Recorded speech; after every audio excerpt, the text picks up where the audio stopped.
star jungler, but I just don't see it here. I think this is a really risky composition for IG to win. You're playing in basically all range. You're trying to use Ziggs and Varus to poke. How IG are going to be able to leverage this, especially with if they can even get priority in bottom lane, because it seems like Photic is having a bit of a harder time struggling in the 2v2. Might prove a little difficult. Xiaoshu? Solo kill already. Xiaoshu on Zahen strikes first blood in this grand final. Sabaro, like we got some Sage time a couple of days. Oh man, that ward. I have no idea if Xiaoshu kind of sold out the position, but if Wei spends too much time for this and they don't get anything off of it, I mean, a flash forward for the decimating smash to knock him up. Wei, does he have enough damage? Yes, he does. The final proc of the Q2. It's enough to clean house. That's really good. Like you had mentioned, Wei got a recall in, Jinja didn't, and Xiaoshu had just teleported back to the wave, so this will help equalize this matchup. Rafa, with this wave pushing, you know that Vampire doesn't have teleport, okay? Trade from Wei. Shouldn't be all that much. They're going to also use the Ignite, so Gala's going to get stuck. This could be problematic. There's no three-pointer available for Renard anymore, but if he can get in range, he's going to propel himself with the satchel charge, and Vampire's already accepted his fate and will give one over to Renard. In this tournament. So Dragon's going to be started up by IG. This bottom lane cannot contest inside of JDG. You can see that trade that we were talking about before the pause. Junjia and JDG are going to have access to those grubs, which I think is nice. Getting more gold, especially for this Azir, and taking that away from... Yeah, you can already see the fact that Bramble Vest completed, still not enough. Oh, potential setup for Wei. Doesn't even need the public execution. I think Vampire, without a flash, is just dead to rights as Renard assisted with another three-pointer from downtown. And that means the feat of warfare has been secured for IG. Doesn't even have to actually move out of the lane. Like, that's amazing. You now get free time for Photic to hit this. Gala's going to try to pressure, goes Transcendent.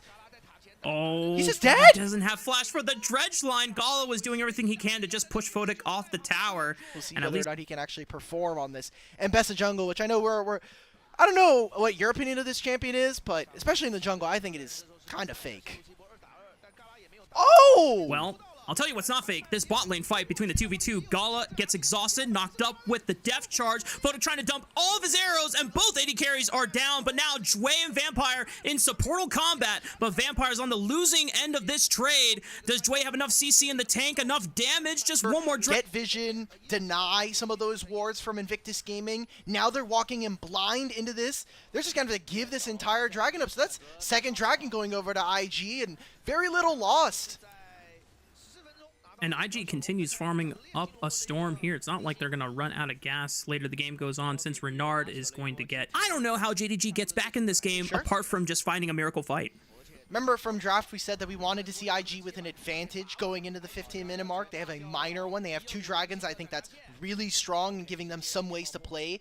We get the first tower as well. So Dragon and Otacon spawning on the same side of the map here. Herald's going to be spawned in. JDG are going to look to try to break down this mid-tier 1. It seems like with the HP left on it, it won't go down in one charge. And they still haven't been able to spend their gold. Yeah, neither team has really gotten into a position where they can look for the dragon without a contest from the other squad. Because you have to fear that if your fight goes wrong, you not only lose the dragon, you also lose the Otacon on the back half of it. And JDG right now trying to sneak it. Jway is the first one in, tags Vampire. Renard is trying to sneak his way through on the right side flank, so he's not caught, but Xiaoshu is thinking the same thing. Vampire finds Renard. He throws the three-pointer right on top of himself for some damage. It's the Cyclone from Junja, but he gets popped. Here comes Honkyu. Flash for the Emperor's Defied, but he's in the middle of all three members. Xiaoshu, can he get some damage down? Gala staring at his old team. He flashes the dredge line. Xiaoshu absorbs it. Saburo trying to step up for the team, but there's no more Photic. There's no more Renard. It's only on Wei and two tanks to put in the heavy lifting. Xiaoshu should be able to get some damage done, but Wei steps up, gets knocked up by the crowd control, but they're winning the fight. Gala in a 1v3. I don't think he can pull a miracle out of this one. Wei and Saburo clean it up, and it's an ace for IG. How did Junja go down so early in that fight? That's three dragons over to IG. It will not be the Otacon, and that's the big worry now because with JD. But the Otacon is getting teased at the moment. Wei trying to start it up. IG hasn't really fully committed to it. Renard has teleport and is now expending it so he can join the fight.